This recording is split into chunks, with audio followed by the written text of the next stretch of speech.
my tour on Kusma, for the first time, I end up going to the Navy headquarters. Navy headquarters is in Mindan. That's the one in Jalan Semarang. So that's where I first got my first job. Because of the nature of my background is warfare and operations, so they put me as the director of naval operations in Navy office.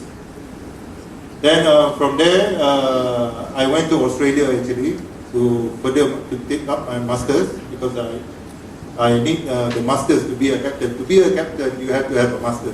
You have to have some form of master. So I went to Australia to get my strategic studies master, and after that I was promoted and I went to Sandakan. Sandakan is the first command, my first shore command. Is a base in Sandakan. It's KD Sri Sandakan, named after the town, Sandakan.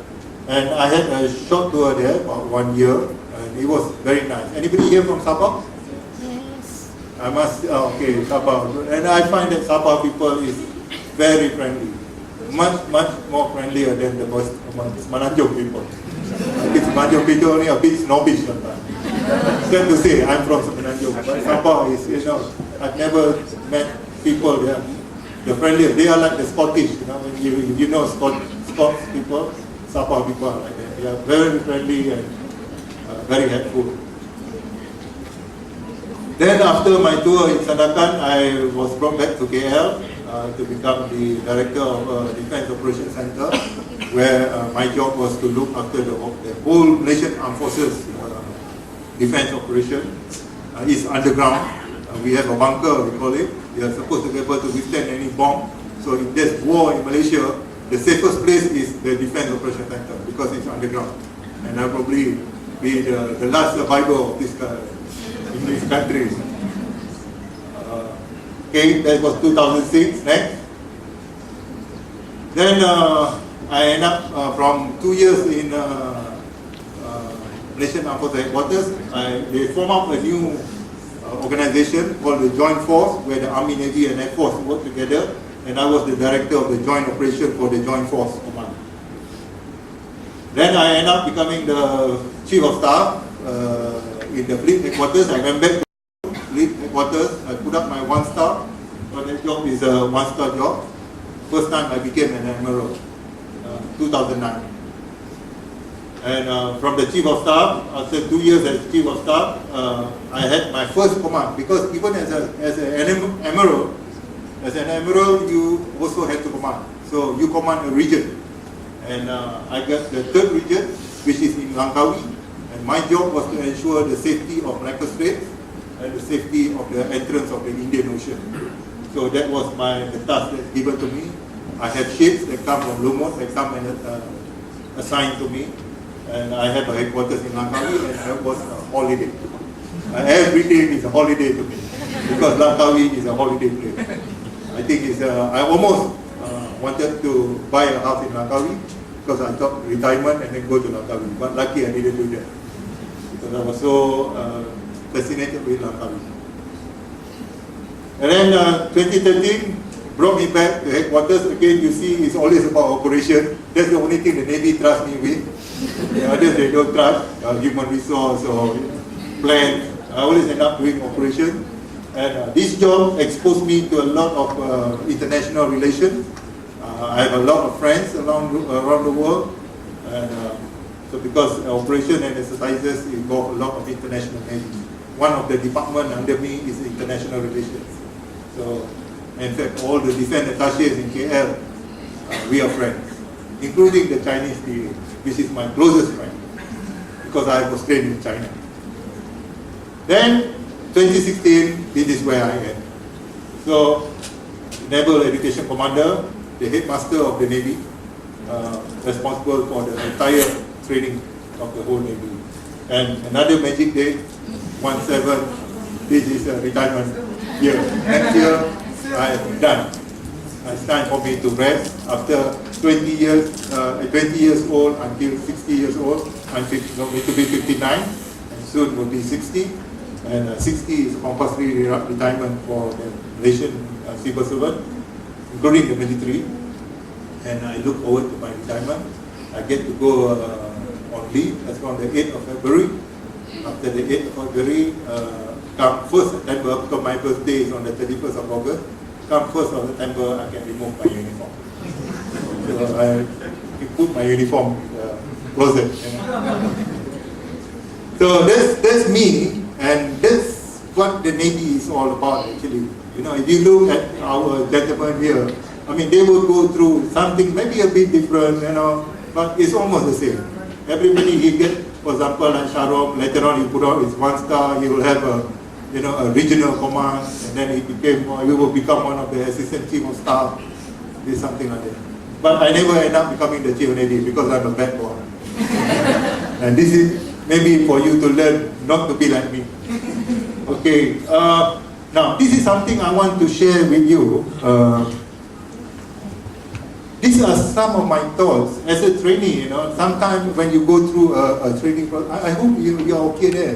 Yeah. So your angle is very odd.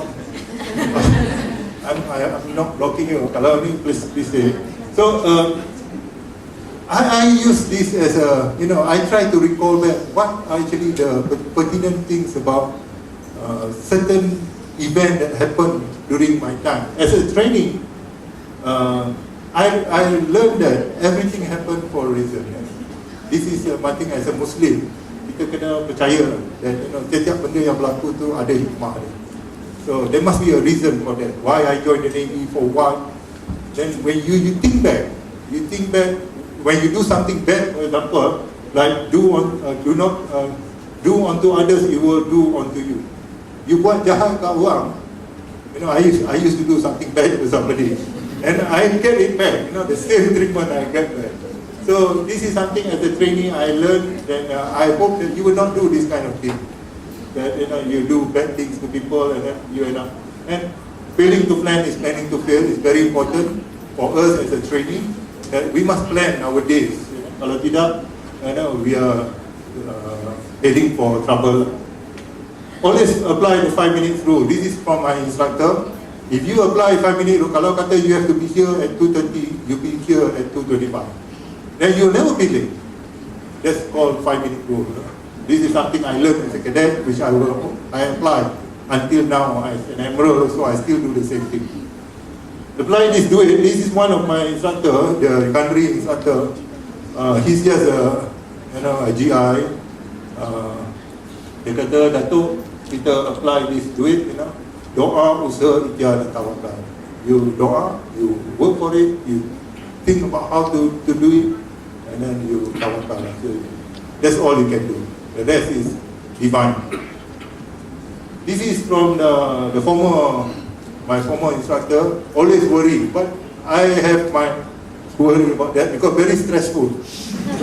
Because every time the kasut dah kilat, you know, the buckle is shining. If I iron my clothes, you know, as a cadet you have to iron your clothes, you have to shine your shoe, you have to shave, you know.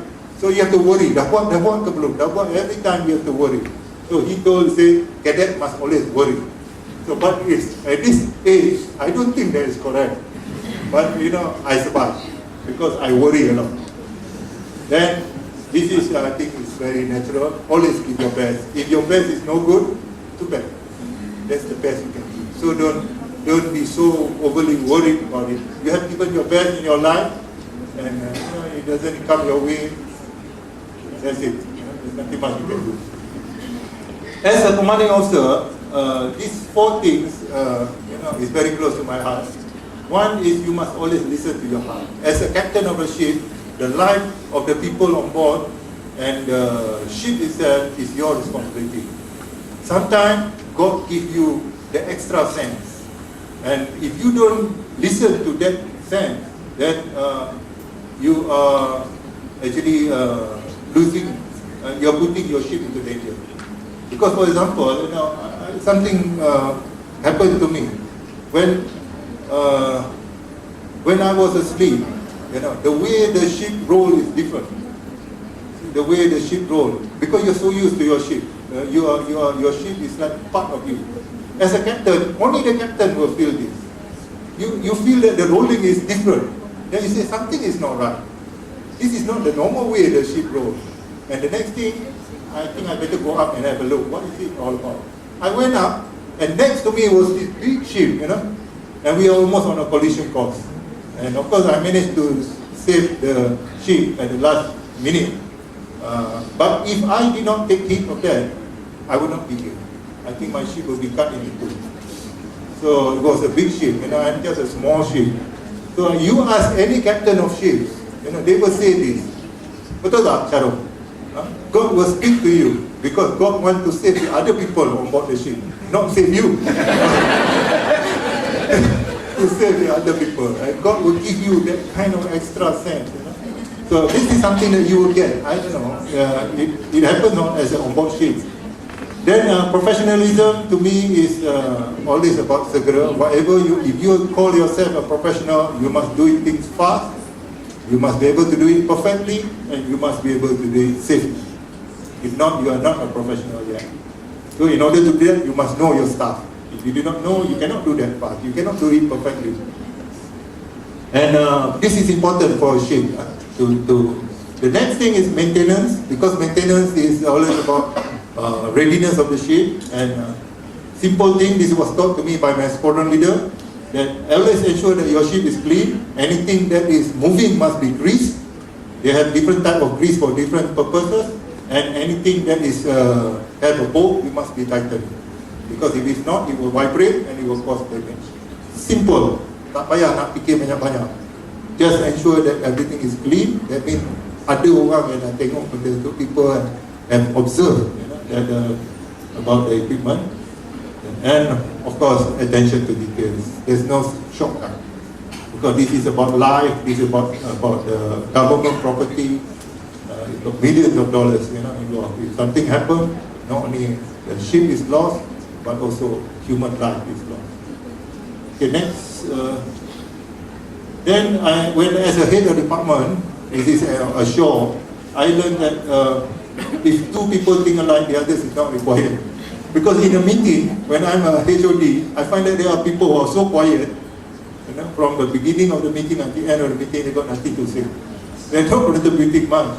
So my boss says that if two people are alike, you have to be more, not to say that you have to, if you have to speak, you speak. Speak your mind. Don't keep it to yourself. Because if you do that, then you're not required. You're not relevant anymore. This is another thing that one of my bosses told me. Maybe it's true what he says. What doesn't get checked doesn't get done. This is from the former Chief of Navy, Tan Sri Ramlan. You have to check on people. Sometimes you trust, you cannot put 100% trust. You have to check, kursi ni dah susun ke, this is the worrying part tadi lah. You kena tanya, mic dah check ke, so sometimes you have to check. And people will be on their toes. Now as an Admiral, on a higher plane, I now think more of the end state. Not so much of the processes. The processes is done by my staff. But I have a dream of the end state. And I get my staff to do it. This is when you're on a higher plane. In the Navy, I realized that this is something that I learned in China. That, it is better the Navy is designed to prevent war. My son used to ask me, Dad, why you join the Navy? There's no war. I say, son, the reason there's no war is because I'm in the Navy. Then, he spent some time to figure it out. Then he got it out. Then, our job is to prevent war. But if war still happens, our job is to win the war. So, and this is something that we have no compromise. If we lose the country. And we lose our way of life, what we believe in. So therefore the best is, of course, to win the war without fighting. And this can be achieved. And it just take a little bit of thinking how to win war without fighting. The best, this is Sun Tzu, actually winning the war without fighting. This is the part that I want to share with you, that I was very temperamental in my younger days. I tend to argue a lot. I'm not like the one that if two people think alike, that's not correct. But there's a danger to that. I have paid my price for being temperamental. I fight with my boss, and I got punished, and sometimes it's very difficult to recover. So sometimes, this is contradicting to this, silence is still the key to success. So you have to choose. Because I find that if you speak too much, sometimes you offend people. So this is the best is sometimes to remain silent. So I leave it to you both options. It can be, either you're not required or you are being smart. And as you go higher in the rank, I realize that, when my boss said, Mior, professionalism does not matter anymore. What matters is networking. How good are you with your boss? How good are you with people? That will determine whether you go up or you remain where you are. So I always believe professionalism is, but that's not what it is in the real world. In the real world, professionalism is only good to a certain stage. In the Navy, I think as a captain. But from a captain to be a one-star is all politics. It's all politics. So the better politician you are, the earlier you become politics. That's the one. Promote oneself and be promoted. This is something that you have to promote yourself. That's why professionalism more or less, as I think as a force cycle, that's about it. Then we don't talk about professionalism anymore. People always say we don't have money. I don't believe in that. I believe that money grows on trees. I realize that there's so much money in this country. The only problem is where is the money? Or in other words, where is the tree? You have to find the tree and you have to know how to pluck the money. But there's a lot of money in this country. We are blessed. God has blessed us in this country, Malaysia, that we have a lot of money and they do go on trees.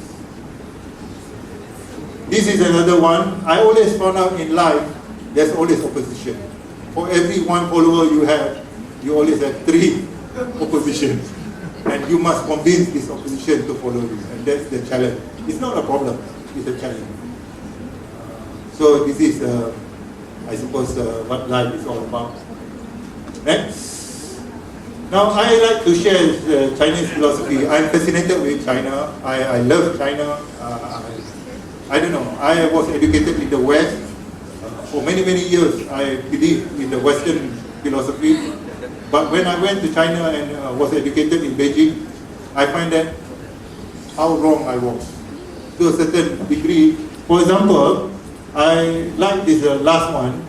If it is not urgent, let the next generation solve the problem. So don't touch the problem. Whereas the Western will say, you must solve your problem before you go to sleep. Because tomorrow is a different problem. Today's problem is you must solve it. I think the Chinese is a lot smarter. I think that's not quite true. If the problem is not urgent, just leave it. Why you want to upset everything? Then the Chinese says, when you ride the tiger, never get down. Until the tiger is tired.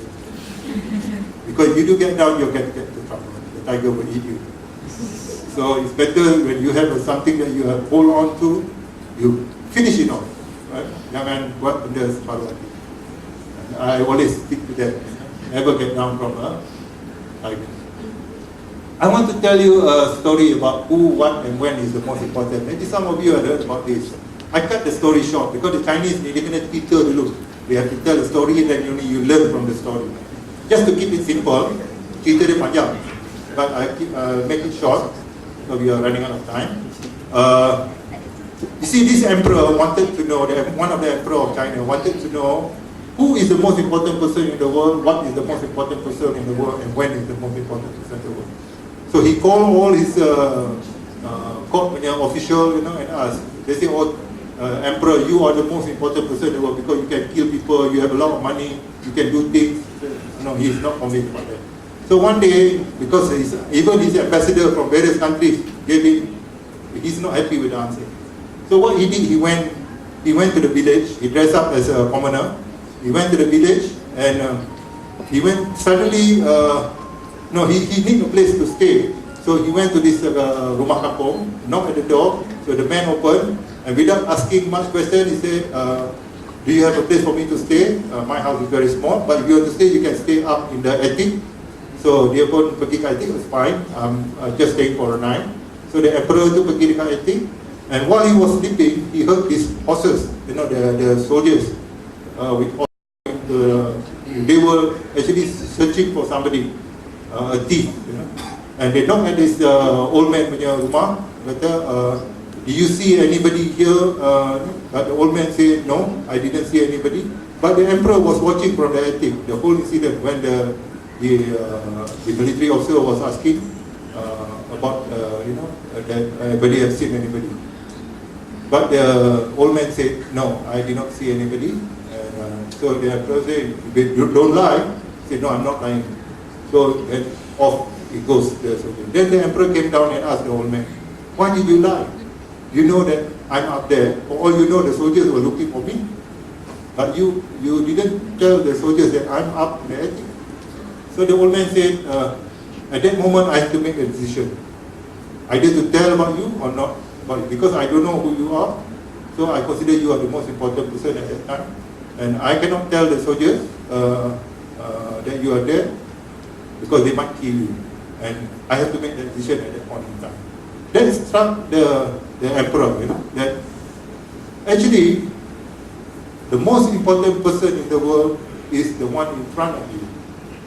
Like now, I'm the most important person because you are all looking at me.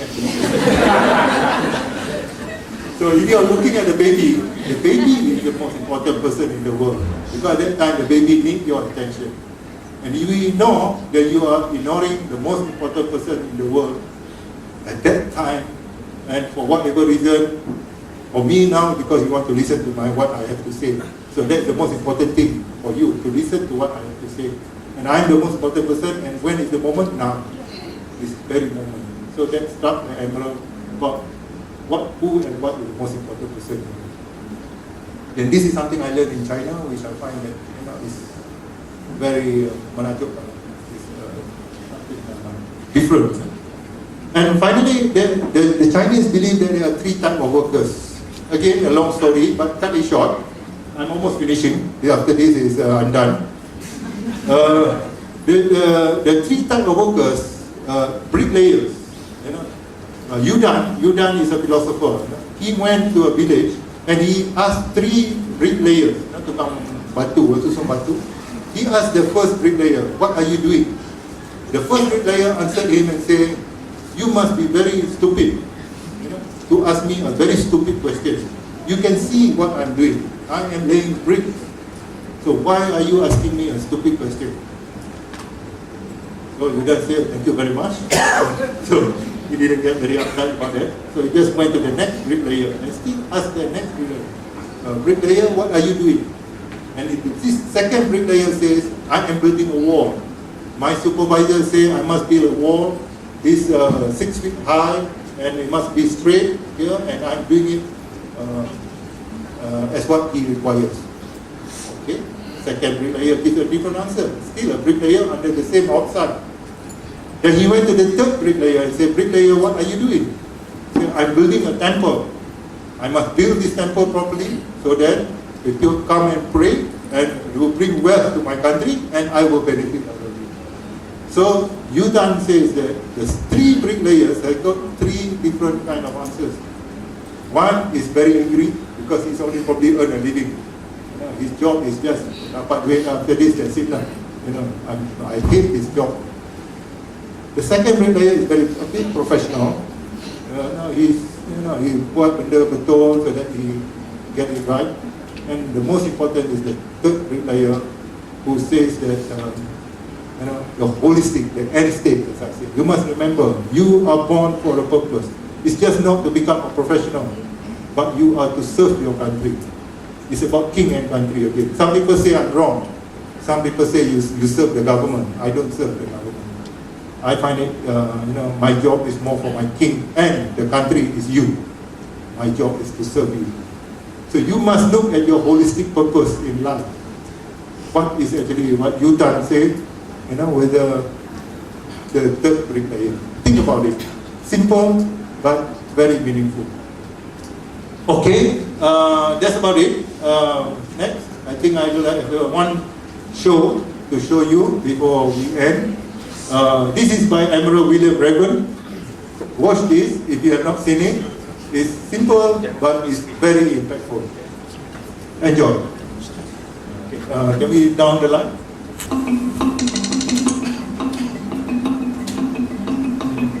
Every morning in SEAL training, my instructors, who at the time were all Vietnam veterans, would show up in my barracks room, and the first thing they'd do was inspect my bed. If you did it right, the corners would be square, the covers would be pulled tight, the pillow centered just under the headboard, and the extra blanket folded neatly at the foot of the rack. It was a simple task, mundane at best, but every morning we were required to make our bed to perfection. It seemed a little ridiculous at the time, particularly in light of the fact that we were aspiring to be real warriors, tough, battle-hardened SEALs.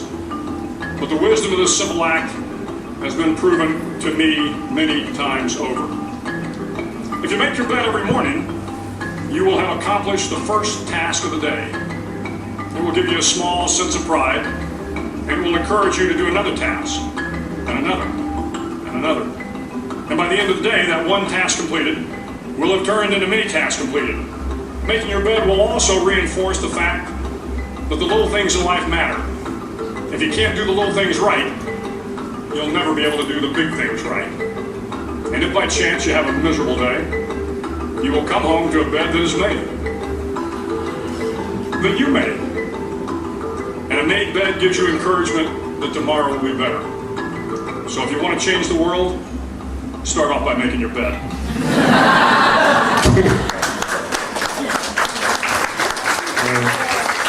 That's from a very wise Admiral, a United States Navy Admiral, and I always watch this video over and over again.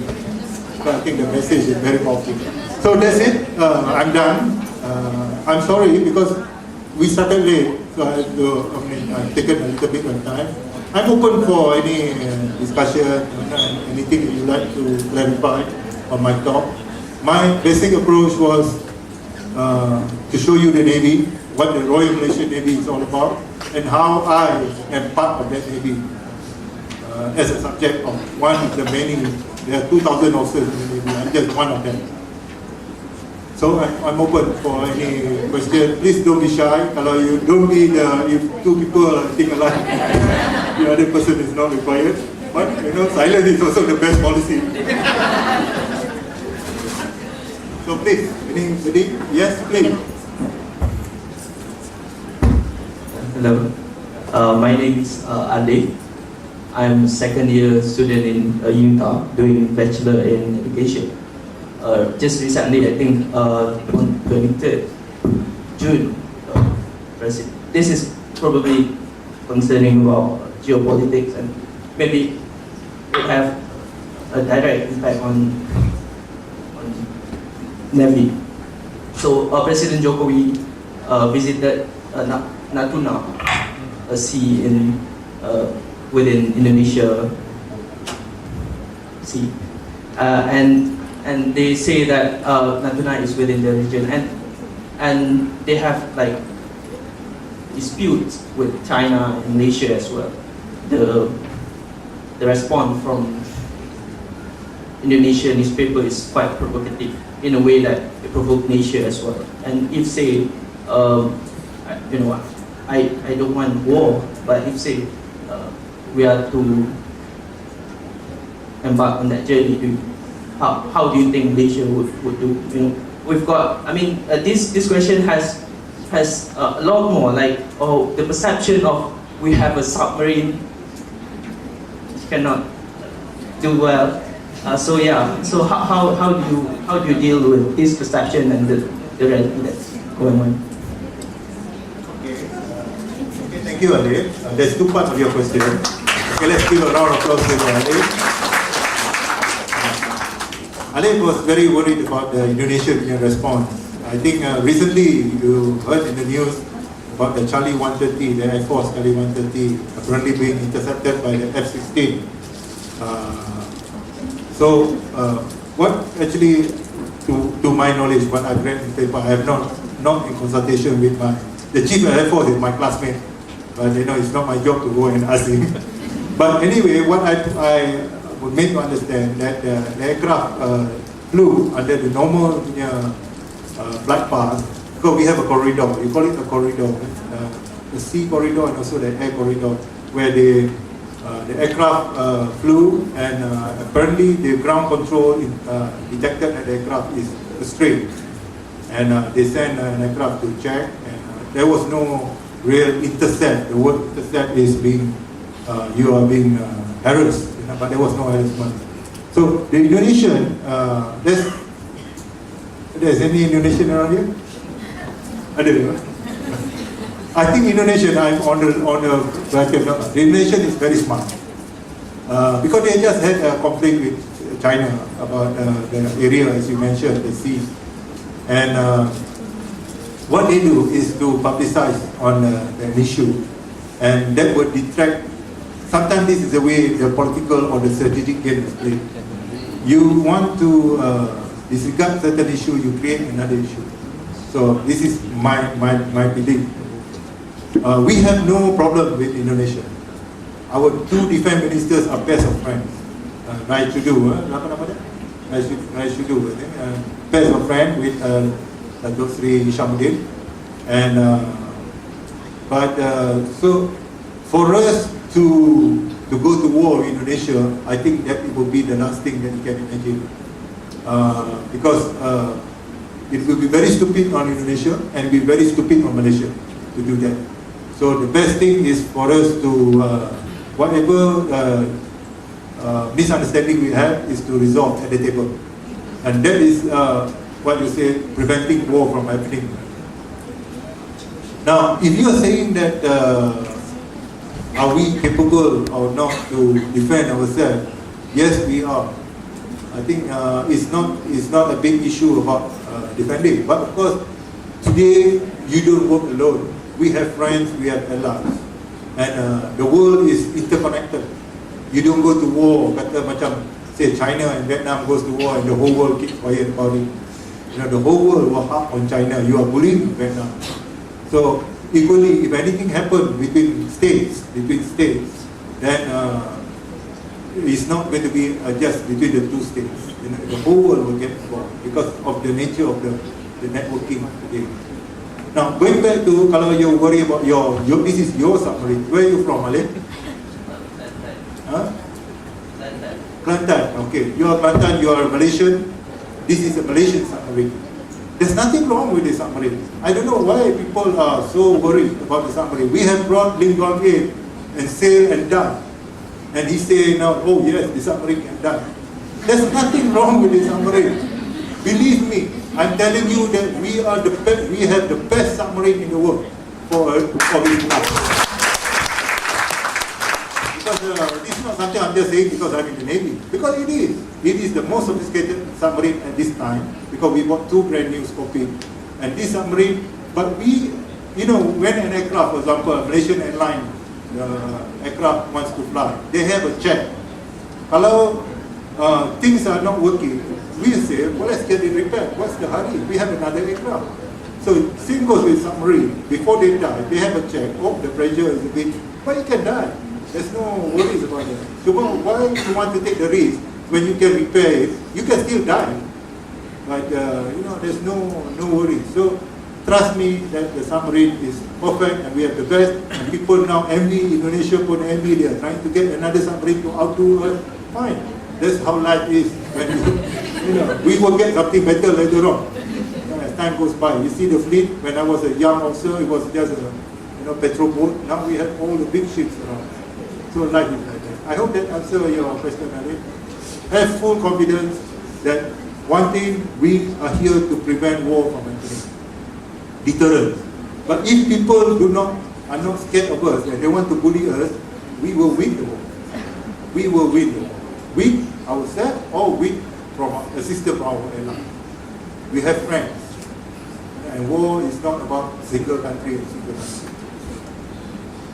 I pray to God, as I told my son, I say, son, I joined the Navy to prevent war.